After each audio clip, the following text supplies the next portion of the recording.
Good morning. Isho മിശിഹായ്ക്ക് സ്തുതിയായിരിക്കട്ടെ. സുഖമല്ലേ? ദൈവം അനുഗ്രഹിക്കട്ടെ. ദൈവത്തിൻ്റെ വചനവുമായി വീണ്ടും നിങ്ങളോടൊപ്പം ആയിരിക്കാൻ ഈ പുതിയ പ്രഭാതത്തിൽ ദൈവം അനുവദിച്ചതിനെ ഓർത്തുകൊണ്ട് ദൈവത്തിന് നന്ദി പറയുന്നു. So smile and start your day with Jesus. ഈ എപ്പിസോഡിലേക്ക് നിങ്ങളെ സ്നേഹത്തോടെ സ്വാഗതം ചെയ്യുന്നു. ഞാൻ സിബി വർഗീസ്. പ്രിയപ്പെട്ടവരെ, ഇന്നലെ പഠിച്ച വചനം വിശുദ്ധ മത്തായി ശ്ലീഹ എഴുതിയ സുവിശേഷം അധ്യായം 15, 11, 18 വചനങ്ങളാണ്. 15-ാം അധ്യായം 11, 18 വചനങ്ങളാണ് ഇന്നലെ പഠിച്ചത്. വായിലേക്ക് പ്രവേശിക്കുന്നതല്ല, വായിൽ നിന്ന് വരുന്നതാണ് ഒരുവനെ അശുദ്ധനാക്കുന്നത്. വായിൽ നിന്ന് വരുന്നത് ഹൃദയത്തിൽ നിന്നാണ് പുറപ്പെടുന്നത്. ഇന്ന് നാം പഠിക്കുന്ന വചനം വിശുദ്ധ പൗലോസ് ശ്ലീഹ എഫേസൂസുകാർക്ക് എഴുതിയ ലേഖനം 4-ാം അധ്യായം 24-ാമത്തെ വചനമാണ്. വചനം മറന്നു പോകരുത്. വിശുദ്ധ പൗലോസ് ശ്ലീഹ എഫേസൂസുകാർക്ക് എഴുതിയ ലേഖനം 4-ാം അധ്യായം 24-ാം വചനം.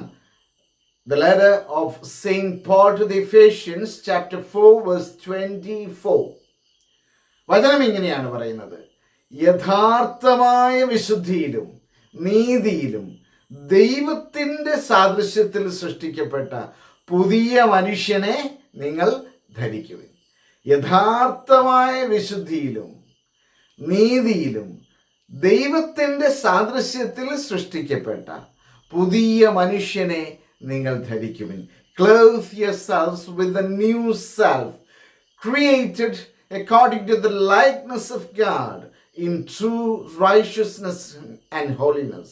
Again I repeat, clothe yourselves with the new self, created according to the likeness of God in true righteousness and holiness. യഥാർത്ഥമായ നീതിയിലും യഥാർത്ഥമായ വിശുദ്ധിയിലും നീതിയിലും ദൈവത്തിൻ്റെ സാദൃശ്യത്തിൽ സൃഷ്ടിക്കപ്പെട്ട പുതിയ മനുഷ്യനെ നിങ്ങൾ ധരിക്കണം. പ്രിയപ്പെട്ടവരെ, പുതിയ മനുഷ്യനെ നാം ധരിക്കണം. ദൈവമാണ് നമുക്ക് വിശുദ്ധി നൽകുന്നത്. ആ വിശുദ്ധി കാത്തു സൂക്ഷിക്കാൻ പ്രിയ സഹോദരങ്ങളെ നമുക്ക് സാധിക്കട്ടെ.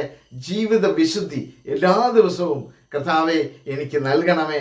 രാവിലെ ആരംഭിക്കുമ്പോൾ മുതൽ കിടന്നുറങ്ങുന്നത് വരെ ഉറക്കത്തിലുമൊക്കെ ആ വിശുദ്ധി ജീവിതത്തിൽ കൊണ്ടു നടക്കുവാൻ, ആ വിശുദ്ധിയിൽ ജീവിക്കുവാൻ, മറ്റുള്ളവരിലേക്ക് ഇത് പകരപ്പെടുവാൻ ഇടയാകട്ടെ എന്ന് നമുക്ക് പ്രാർത്ഥിക്കാം. ദൈവം നിങ്ങളെ അനുഗ്രഹിക്കട്ടെ എന്ന് പ്രാർത്ഥിക്കുന്നു. നല്ലൊരു ദിവസം നിങ്ങൾക്കുണ്ടാവട്ടെ. ആമേൻ.